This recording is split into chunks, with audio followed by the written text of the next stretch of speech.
یہ خطبہ علامہ سید ابن حسن نجفی کی کتاب خطبے سے لیا گیا ہے۔ سیدہ زینب سلام اللہ علیہا ارشاد فرماتی ہیں، تمام تعریف اللہ کے لیے ہے جو ہماری کائنات کا پروردگار ہے، اور درود و سلام رسول و اہل بیت رسول پر۔ کتنی سچائی ہے خداوند عالم کے اس ارشاد میں کہ آخر کار جن لوگوں نے برائیاں کی تھی ان کا انجام بھی برا ہوا، اس لیے کہ انہوں نے اللہ کی نشانیوں کو جھٹلایا تھا اور وہ ان کی ہنسی اڑاتے تھے۔ کیوں یزید زمین اور آسمان کے تمام رستے ہم پر بند کر کر اور خاندان نبوت کو عام قیدیوں کی طرح در بدر پھرا کر تو نے یہ سمجھ لیا کہ خدا کی بارگاہ میں ہمارا جو مقام تھا اس میں کوئی کمی آ گئی اور تو خود بڑا عزت دار بن گیا؟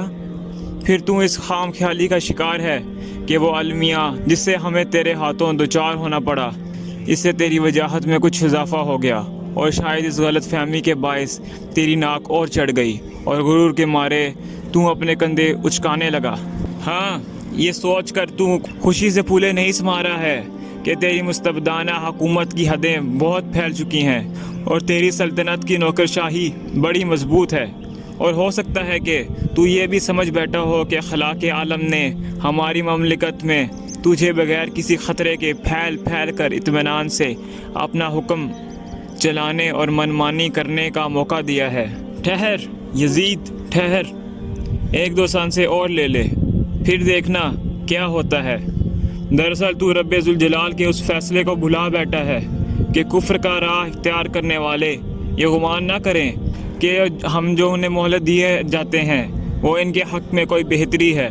ہم تو انہیں اس لیے ڈھیل دے رہے ہیں کہ یہ جی بھر کر گناہ سمیٹ لیں، اس کے بعد ان کے واسطے سخت ذلت امیز سزا اور رسوا کرنے والا عذاب ہے۔ اے ہمارے آزاد کیے ہوئے کے جائے، کیا یہی عدل ہے؟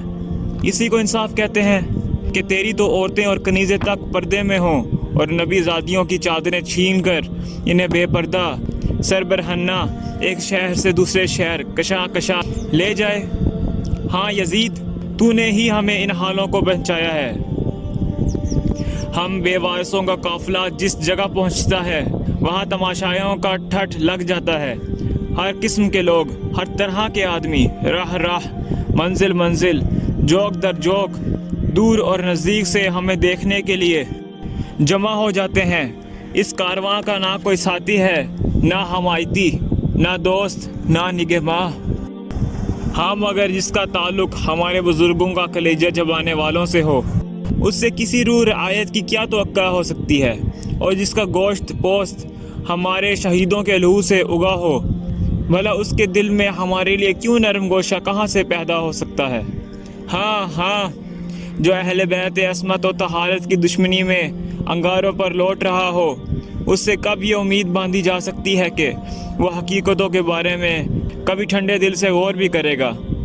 اے یزید، تو احساس جرم کے بغیر اور جس ڈھٹائی سے کہتا جا رہا ہے کہ اگر اس وقت میرے اسلاف مجھے دیکھتے تو کتنے شاد ہوتے، وہ مجھے شاباشی دیتے اور کہتے، یزید تیرے دست و بازو کا نظر نہ لگے، تو نے محمد کے گھرانے سے خوب انتقام لیا ہے۔ یزید، تو یہ جو کچھ کر رہا ہے اور جو کچھ کہتا چلا جا رہا ہے وہ تیری اندرونی کیفیت کا اظہار ہے۔ ذرا دیکھ تو صحیح، بے ادب، اپنی چھڑی سے جس ہستی کی مقدس ہونٹوں کے ساتھ تو گستاخی کر رہا ہے وہ جوانان جنت کا سردار ہے۔ تو نے محمد کے پیاروں کا خون بہا کر اور عبد المطلب کے چاند تاروں کو خاک میں ملا کر اپنے سوکھے ہوئے زخموں کو پھر سے ہرا اور بھرے ہوئے خواہوں کو کچھ اور گہرا کر دیا ہے، اور اس پر سے تو اپنے پرکھوں کو بھی پکار رہا ہے، اپنے گڑے ہوئے مردوں کو آواز دے رہا ہے، اور اس سے بے خبر کہ عنقریب تو بھی اسی خاٹ اترنے والا ہے جہاں وہ ہیں۔ اور جب تم اپنے سگوں کے پاس پہنچ جائے گا اور پھر رہ رہ کر تیرا دل یہ چاہے گا کہ کاش نہ زبان میں سکت ہوتی اور نہ ہاتھوں میں جنبش، تاکہ جو کہا ہے وہ نہ کہتا اور جو کیا ہے وہ نہ کرتا۔ پروردگار، تو ان ظالموں سے ہمارا حق دلا دے اور ان ستمگروں سے ہمارے بدلے چکا دے۔ بار الہا، جن جفا شعاروں نے ہمارا لہو بہایا ہے اور ہمارے طرف داروں کو قتل کیا ہے، ان پر اپنا غضب نازل فرما۔ قسم با خدا اے یزید، تو نے خود ہی اپنے خال نوچی ہے اور اپنے ہاتھوں اپنے گوشت کی تکہ بوٹی کی ہے۔ بہت جلدی وہ وقت آنے والا ہے کہ تجھے انتہائی ذلت و خواری کے عالم میں اللہ کے رسول کا سامنا کرنا پڑے گا۔ تو نے نبی کی ذریت کو خاک و خون میں گلتا کیا اور ان کی عطرت اور ان کے پیاروں کو نشانہ ستم بنا کر اور ان کی حرمت زائل کی ہے۔ یزید، جب تو اپنے ان سنگین جرائم کا بوجھ اٹھائے قیامت کے دن خدا کی عدالت میں پیش ہوگا تو پھر دیکھنا کہ داور محشر کس عنوان سے ریاض رسالت کے بکھرے ہوئے پھولوں اکٹھا کر کر ہر برگ غل کو اما جگہ صد بہار قرار دیتا ہے، اور وہ منصف حقیقی کسی طرح جور و جفا کرنے والے باغیوں سے ہم کو ہمارا حق دلاتا ہے۔ اس پیار کرنے والے کا ارشاد ہے، جو لوگ اللہ کی راہ میں قتل ہوتے ہیں انہیں مردہ نہ سمجھو، وہ تو در حقیقت زندہ ہیں، اپنے رب کے پاس سے رزق پا رہے ہیں۔ سن یزید سن، تیرے لیے تو بس اتنا جاننا کافی ہے کہ بہت جلد خدائے ذوالجلال فیصلہ دے گا، محمد مصطفیٰ مدعا ہوں گے اور جبرائیل امین مدد کریں گے۔ ہاں، اور وہ لوگ بھی اسی ہنگام میں اپنا انجام دیکھ لیں گے جنہوں نے زمین ہموار کر کے تجھے اس جگہ تک پہنچایا اور پھر اللہ اور رسول کا کلمہ پڑھنے والوں کی گردنوں پر مسلط کر دیا۔ جب حساب و کتاب کا وقت آئے گا تب ہی پتہ چلے گا کہ جو زیادتیاں کرتے ہیں ان کو کتنی بری سزا ملتی ہے، اور اسی لمحے یہ بھی واضح ہو جائے گا کہ کسے بدترین جگہ دی گئی اور کس کے ساتھی کس درجہ بودے نکلے۔ اے یزید، یہ تو زمانے کا انقلاب ہے کہ مجھے تجھ جیسے آدمی سے بات کرنے پر مجبور ہونا پڑا۔ تجھے تو میں بہت چھوٹا اور بے وقت سمجھتی ہوں، البتہ تیری سرنوشت کو بڑا کام اور تیری ملامت کو ایک اچھی بات قرار دیتی ہوں۔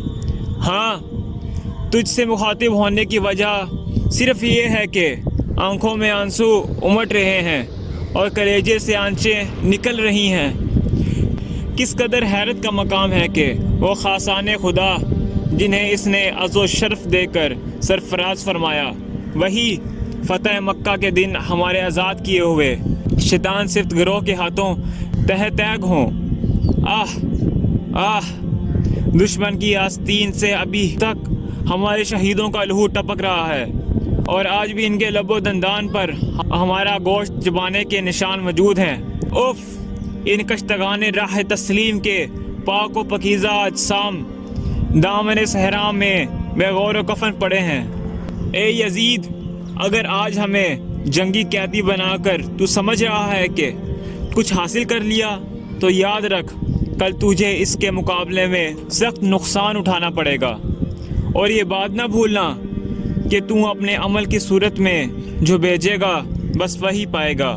نیز رب العالمین اپنے بندے پر کبھی ظلم نہیں کرتا۔ ہم اللہ کے سوا نہ کسی سے اپنا حال کہتے ہیں اور نہ کسی کے پاس فریاد لے جاتے ہیں، صرف اس کی ذات پر ہمارا بھروسہ ہے اور وہی ہم سب کا مرکز اعتماد ہے۔ اے یزید، تیرے پاس مکر و فریب کا جتنا ذخیرہ ہے اسے جی کھول کر کام میں لے آ۔ ہر طرح کی صحیح و کوشش میں کوئی دقیقہ نہ اٹھا رکھنا، اپنے سیاسی جد و جہاد کو مزید تیز کر دے، اور ہاں، ساری حسرتیں نکال لے، تمام آرزوئیں پوری کر لے۔ مگر اس کے باوجود تو نہ تو ہماری شہرت کو کم کر سکتا ہے اور نہ ہی اس موقف میں ہے کہ ہمیں جو مقبولیت حاصل ہے اسے متاثر کر سکے۔